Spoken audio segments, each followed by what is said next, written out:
Neat 2026ರ ಒಂದು cut off ಎಷ್ಟಾಗುತ್ತೆ ಅನ್ನೋದನ್ನು ನಾನು 2 ವಿಡಿಯೋಗಳ ಮಾಡಿ ಹೇಳಿದ್ದೆ. ಅದರಲ್ಲಿ ನಾನು ಏನಂತ ಹೇಳಿದ್ದೆ ಅಂದರೆ, ಈ ವರ್ಷದ ಪೇಪರ್ ಟಫ್ನೆಸ್ ಲೆವೆಲ್ ಜಾಸ್ತಿ ಇತ್ತು. ಎಕ್ಸ್ಪೆಷಲಿ ನಿಮಗೆ ಹೇಳಬೇಕಂದ್ರೆ ಕೆಮಿಸ್ಟ್ರಿ ಮತ್ತು ಈ ಫಿಸಿಕ್ಸಲ್ಲಿ ಭಾಳಷ್ಟು ಟಫ್ನೆಸ್ ಲೆವೆಲ್ ಇತ್ತು. ಅದೇ ರೀತಿಯಲ್ಲಿ ಬಯಾಲಜಿಯಲ್ಲಿ ಲೆಂತ್ ಇತ್ತು, ಬಟ್ ಈಸಿಲಿ ಸಾಲ್ವೇಬಲ್ ಆಗಿತ್ತು.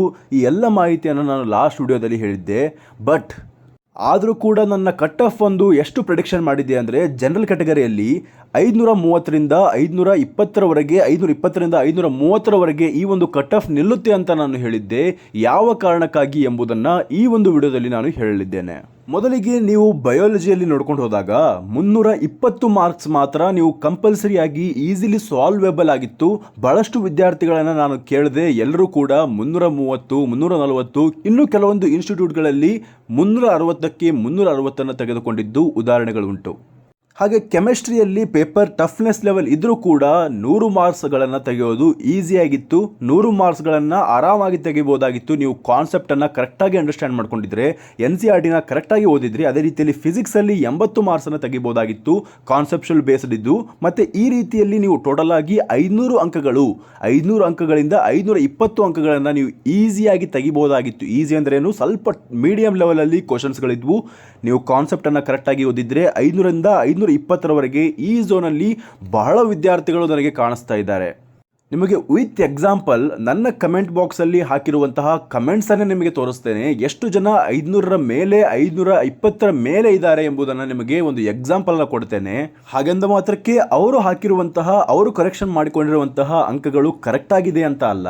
ಅವರು ಒಂದು ಕರೆಕ್ಟಾಗಿ ಒಂದು ಅಪ್ರಾಕ್ಸಿಮೇಟ್ಲಿ ಒಂದು 90% ಅವರು ಕರೆಕ್ಟಾಗಿ ಚೆಕ್ ಮಾಡ್ಕೊಂಡಿರ್ತಾರೆ ಅಂತ ನಾನು ಭಾವಿಸ್ತೇನೆ.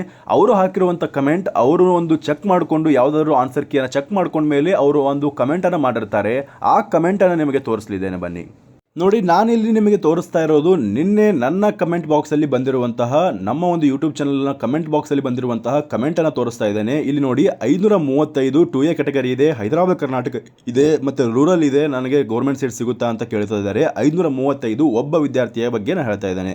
ಈಗ ಮುಂದೆ ಹೋಗೋಣ, ಕೆಳಗಡೆ ಸ್ಕ್ರೋಲ್ ಮಾಡ್ಕೊಂಡು ಹೋಗೋಣ. ಬಹಳಷ್ಟು ವಿದ್ಯಾರ್ಥಿಗಳು ನಿಮಗೆ ಸಿಗ್ತಾರೆ 500ರ ಮೇಲೆ.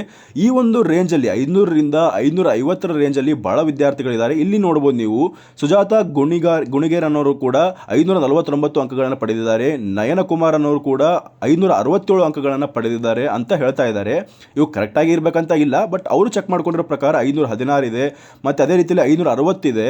ಅದೇ ರೀತಿಯಲ್ಲಿ 457, 504 ಈ ರೇಂಜಲ್ಲಿ ಭಾಳ ಜನ ಇದ್ದಾರೆ. 500ರಿಂದ 550ರ ರೇಂಜಲ್ಲಿ ಕಾನ್ಸಂಟ್ರೇಷನ್ ಲೆವೆಲ್ ಜಾಸ್ತಿ ಆಗಿಬಿಟ್ಟಿದೆ ಈ ವರ್ಷ. ಯಾಕಂದರೆ ನಾನು ಹೇಳಿದೆ ನಿಮಗೆ, ಬಯಾಲಜಿಯಲ್ಲಿ 100 ಅಂಕಗಳು, ಮತ್ತು ಬಯಾಲಜಿಯಲ್ಲಿ 320 ಅಂಕಗಳು, ಕೆಮಿಸ್ಟ್ರಿಯಲ್ಲಿ 100 ಅಂಕಗಳು, ಮತ್ತು ಫಿಸಿಕ್ಸಲ್ಲಿ 80 ಅಂಕಗಳನ್ನು ತೆಗೆದಿರುವಂತಹ ವಿದ್ಯಾರ್ಥಿಗಳ ಸಂಖ್ಯೆ ಜಾಸ್ತಿ ಇರೋದ್ರಿಂದ ಇಲ್ಲಿ ನೋಡಬಹುದು ನೀವು 504 ಅಂಕಗಳನ್ನು ಕೂಡ ತೆಗೆದಿದ್ದಾರೆ. ಹಾಗೆ 530 ಜನರಲ್ ಕ್ಯಾಟಗರಿ ಇದೆ ಅಂತ ಹೇಳ್ತಾ ಇದ್ದಾರೆ. ಈ ರೀತಿಯ ಜನರು ಬಹಳ ಜನ ಇರೋದ್ರಿಂದ ಇಲ್ಲಿ ನಾನು ಜಸ್ಟ್ ಒಂದು ಕಮೆಂಟ್ ಬಾಕ್ಸಲ್ಲಿ ತೋರಿಸ್ತಾ ಇದ್ದೇನೆ ನಿಮಗೆ. ನಾನು ಕೂಡ ಕಾಲೇಜ್ಗಳಿಗೆ ಕಾಲ್ ಮಾಡಿ ಕೇಳಿದೆ, ಕೆಲವೊಂದು ಇನ್ಸ್ಟಿಟ್ಯೂಟ್ಗಳಿಗೆ ಕಾಲ್ ಮಾಡಿ ಕೇಳಿದೆ. ಅವರು ಕೂಡ ಹೇಳ್ತಾ ಇದ್ದಾರೆ 500ರಿಂದ 550ರ ರೇಂಜಲ್ಲಿ ಇದ್ದಾರೆ, 550ರಿಂದ 600ರ ರೇಂಜಲ್ಲೂ ಇದ್ದಾರೆ. ಬಟ್ 600ರ ಮೇಲೆ ಬಹಳ ಬೆರಳಿಕೆಯಷ್ಟು ನಮಗೆ ಜನರು ಸಿಗ್ತಾ ಇದ್ದಾರೆ ಅಂತ ಹೇಳ್ತಾ ಇದ್ದಾರೆ. ಮತ್ತು 494 ಹೇಳ್ತಾ ಇದ್ದಾರೆ. 494 ಅಂದರೆ ಅಪ್ರಾಕ್ಸಿಮೇಟ್ಲಿ 500ರ ರೇಂಜಲ್ಲೇ ಬಂತಿದ್ದು. 506, 510, ಮತ್ತು ಅದೇ ರೀತಿಯಲ್ಲಿ ನೀವು ನೋಡ್ಕೊಂಡು ಹೋಗ್ಬೋದು. 509, 588, 550ರವರೆಗೆ ಇದ್ದಾರೆ, 588ರವರೆಗೆ ಇದ್ದಾರೆ. ಬಟ್ ನೀವು ನೋಡ್ಬೋದು, ಈ ಒಂದು ಮಾರ್ಕ್ಸ್ ರೇಂಜನ್ನು ಹೇಳ್ತಾ ಇದ್ದಾರಲ್ಲ, ಈ ರೇಂಜನ್ನು ನೀವು ನೋಡ್ಕೊಳ್ಳಿ, ಈ ರೇಂಜನ್ನು ಹೇಳ್ತಾ ಇದ್ದಾರೆ. ಬಟ್ ಇದೇ ಒಂದು ನೀಟ್ ಎಕ್ಸಾಮ್ ಆದಾಗ, ನಾರ್ಮಲ್ ನೀಟ್ ಎಕ್ಸಾಮ್ ಆದಾಗ, ಆ ಒಂದು ಸಂದರ್ಭದಲ್ಲಿ ನಾನು ಕಮೆಂಟ್ ಬಾಕ್ಸನ್ನು ನೋಡ್ತಾ ಇದ್ದೆ. ಆ ಒಂದು ಕಮೆಂಟ್ ಬಾಕ್ಸಲ್ಲಿ ಎಷ್ಟು ಜನ ಹೇಳ್ತಾ ಇದ್ದಾರೆ ಅಂದರೆ, ಬಹಳಷ್ಟು ಜನರು 600ರ ಮೇಲೆ, 650ರ ಮೇಲೆ ಹೇಳ್ತಾ ಇದ್ರು. ಈ ಎಲ್ಲವನ್ನ ಗಮನಿಸ್ಕೊಂಡು ಹೋದರೆ ಈ ವರ್ಷದ ಕಾನ್ಸಂಟ್ರೇಷನ್ ಲೆವೆಲ್ 500ರಿಂದ 550ರವರೆಗೆ ಭಾಳ ಸಂಖ್ಯೆ ಇದೆ. ಅಷ್ಟೇ ಅಲ್ಲದೆ 550ರಿಂದ 600ರವರೆಗೆ ಇದೆ. ಈ ಎಲ್ಲವನ್ನ ನೋಡ್ಕೊಂಡು ಹೋದಾಗ ನಾನು ಕೂಡ ಭಾಳಷ್ಟು ಅನಾಲಿಸಿಸನ್ನು ಮಾಡಿದೆ. ಇವನ್ ಅಲೆನ್ ಮತ್ತು ಆಕಾಶ್ ಅಂತಹ ಪ್ರೆಡಿಕ್ಷನ್ಸ್ಗಳನ್ನು ನೋಡಿದೆ. ಕಟ್ ಆಫ್ ಮಾತ್ರ ಈ ವರ್ಷ 500ರ ಒಳಗಡೆ ಹೋದರೂ ಕೂಡ ನೀವು ಗಾಬರಿ ಪಡುವಂತಿಲ್ಲ. 500ರ ಒಳಗಡೆ ಹೋಗುವಂಥ ಚಾನ್ಸಸ್ ಕೂಡ ಇರುತ್ತೆ. ಆದರೆ ಇನ್ನೊಂದು ಫ್ಯಾಕ್ಟರನ್ನು ನಾವು ನೋಡ್ಕೊಳ್ಬೇಕು, ನಮ್ಮ ಕರ್ನಾಟಕದಲ್ಲಿ ಎಷ್ಟು ಸ್ಕೋರ್ ಮಾಡಿದ್ದಾರೆ, ನಮ್ಮ ಕರ್ನಾಟಕದಲ್ಲಿ ಈ ಒಂದು ರೇಂಜಲ್ಲಿ ಎಷ್ಟು ಜನ ಇದ್ದಾರೆ ಎಂಬುದನ್ನು ಕೂಡ ನೀವು ಅನಾಲಿಸಿಸ್ ಮಾಡಬೇಕು. ಇದಕ್ಕೆ ಸ್ವಲ್ಪ ದಿನಗಳ ಕಾಲ ನೀವು ವೇಟ್ ಮಾಡಬೇಕಾಗುತ್ತೆ. ಈ ರೀತಿಯ ಒಂದು ಮಾರ್ಕ್ಸ್ ರೇಂಜ್ ಇದೆಯಲ್ಲ, ಈ ರೀತಿಯ ಮಾರ್ಕ್ಸನ್ನು ಈ ಒಂದು ರೀಸೆಂಟ್ ಇಯರ್ಗಳಲ್ಲಿ ನಾನು ಕಂಡಿರಲಿಲ್ಲ. 2025ರಲ್ಲಿ ಕಂಡಿದ್ವು. 2025ರಲ್ಲಿ ಕೂಡ ಇದೇ ಒಂದು ರೇಂಜಲ್ಲಿ ಮಾರ್ಕ್ಸ್ ರೇಂಜನ್ನು ಹೇಳ್ತಾ ಇದ್ರು ವಿದ್ಯಾರ್ಥಿಗಳು. ಓವರಾಲ್ ಆಗಿ ಈ ಒಂದು ಅಂಕಗಳಿಗಿಂತ ಕಡಿಮೆ ಕಟ್ ಆಫ್ ಬಂದರೂ ಕೂಡ ಬಹಳಷ್ಟು ಖುಷಿ ಆಗಲಿದೆ ನನಗೆ. 480ರಿಂದ 500ರವರೆಗೆ ಕಟ್ ಆಫ್ ನಿಂತರೂ ಕೂಡ ಬಹಳಷ್ಟು ಖುಷಿ ಆಗಲಿದೆ. ಇನ್ನೊಂದು ಮೇನ್ ಫ್ಯಾಕ್ಟರ್ ಏನಂದ್ರೆ ಈ ವರ್ಷ ಸೀಟ್ಗಳ ಸಂಖ್ಯೆ ಜಾಸ್ತಿ ಆಗೋದ್ರಿಂದ ಸೀಟ್ಗಳ ಸಂಖ್ಯೆ ಜಾಸ್ತಿಯಾಗಿ 480ರವರೆಗೆ ಕಟ್ ಆಫ್ ಹೋದರೂ ಕೂಡ ಗಾಬರಿ ಪಡುವಂತಿರೋದಿಲ್ಲ. ಆದರೆ ಒಂದು ಮಾತನ್ನು ನಾನು ಹೇಳಲಿದ್ದೇನೆ, ಏನಂದ್ರೆ ಈ ವರ್ಷದ ಕಟ್ ಆಫ್ 550ರವರೆಗೆ ಅಂತೂ ಹೋಗೋದಿಲ್ಲ. 560, 570 ಈ ರೀತಿಯ ಒಂದು ಕಟ್ ಆಫ್ ನಿಮಗೆ ಕಾಣಸಿಗೋದಿಲ್ಲ. ಕಟ್ ಆಫ್ ಮಾತ್ರ ಈ ಒಂದು 500ರ ಮಾರ್ಕ್ಸ್ನ ರೇಂಜಲ್ಲೇ ಓಡಾಡುತ್ತೆ ಜನರಲ್ ಕ್ಯಾಟಗರಿಯ ಕಟ್ ಆಫ್ದು. ಹಾಗೆ SC ST ಕಟ್ ಆಫ್ನು ಕೂಡ 400ರ ರೇಂಜಲ್ಲಿ ಓಡಾಡುತ್ತೆ. ಈ ಜನರಲ್ ಕ್ಯಾಟಗರಿಯ ಕಟ್ ಆಫ್ ಮೇಲೆ ಡಿಪೆಂಡ್ ಆಗಿರುವಂತಹ ಕ್ಯಾಟಗರಿಗಳು 3A category, 3B category, 2A category, 2B category, ಈ ಒಂದು ಕ್ಯಾಟಗರಿಗಳಲ್ಲಿ ಕೂಡ ಈ ಒಂದು ಕಟ್ ಆಫ್ ಇರುತ್ತಲ್ಲ GM ಕ್ಯಾಟಗರಿಯ ಸರೌಂಡಿಂಗ್ ಅಲ್ಲೇ ಓಡಾಡುತ್ತೆ. 10-20 ಅಂಕಗಳಷ್ಟು ಡಿಫರೆನ್ಸ್ ಆಗ್ಬೋದು. ನೋಡೋಣ, ಸ್ವಲ್ಪ ವೇಟ್ ಮಾಡೋಣ. ವೇಟ್ ಮಾಡಿದ್ಮೇಲೆ ನಾನು ಇನ್ನೂ ಡಿಫ್ರೆಂಟ್ ಇನ್ಸ್ಟಿಟ್ಯೂಟ್ಗಳು ರಿಲೀಸ್ ಮಾಡಿರುವಂತಹ ಬ್ಯಾನರ್ಸ್ಗಳನ್ನು ನಿಮಗೆ ಪ್ರೆಸೆಂಟ್ ಮಾಡ್ತೇನೆ. ಅದರ ಜೊತೆಗೆ ನಮ್ಮ ಕರ್ನಾಟಕದಲ್ಲಿ ಯಾವ ಲೆವೆಲ್ಗೆ ಒಂದು ಕಾಂಪಿಟೇಷನ್ ಲೆವೆಲ್ ಇದೆ ಎಂಬುದನ್ನು ನಿಮಗೆ ಮನದಟ್ಟನ್ನು ಮಾಡ್ತೇನೆ. ಒಟ್ಟಾರೆಯಾಗಿ ಈ ವರ್ಷದ ಕಟ್ ಆಫ್ ಅಲ್ಲಿ ಏನಾಗಲಿದೆ ಎಂಬುದನ್ನು ಯಾರೂ ಕೂಡ ಡಿಸೈಡ್ ಮಾಡೋದಕ್ಕಾಗಲ್ಲ.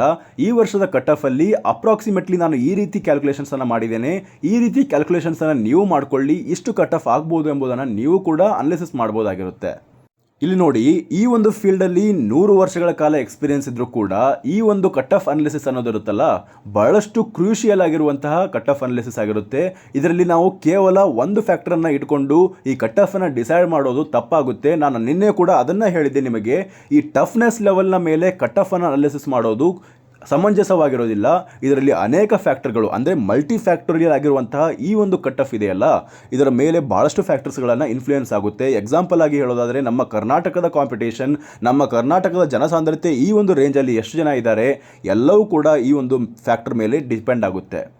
ಇದಿಷ್ಟಾಗಿತ್ತು ಈವರೆಗಿನ ಮಾಹಿತಿ. ಈ ಮಾಹಿತಿ ನಿಮಗೆ ಇಷ್ಟವಾಗಿದ್ದರೆ ಚಾನಲ್ನ ಸಬ್ಸ್ಕ್ರೈಬ್ ಮಾಡಿಕೊಳ್ಳಿ, ಹಾಗೆ ನಿಮ್ಮ ಫ್ರೆಂಡ್ಸ್ಗಳಿಗೂ ಈ ವಿಷಯವನ್ನು ಶೇರ್ ಮಾಡಿ. ಧನ್ಯವಾದಗಳು.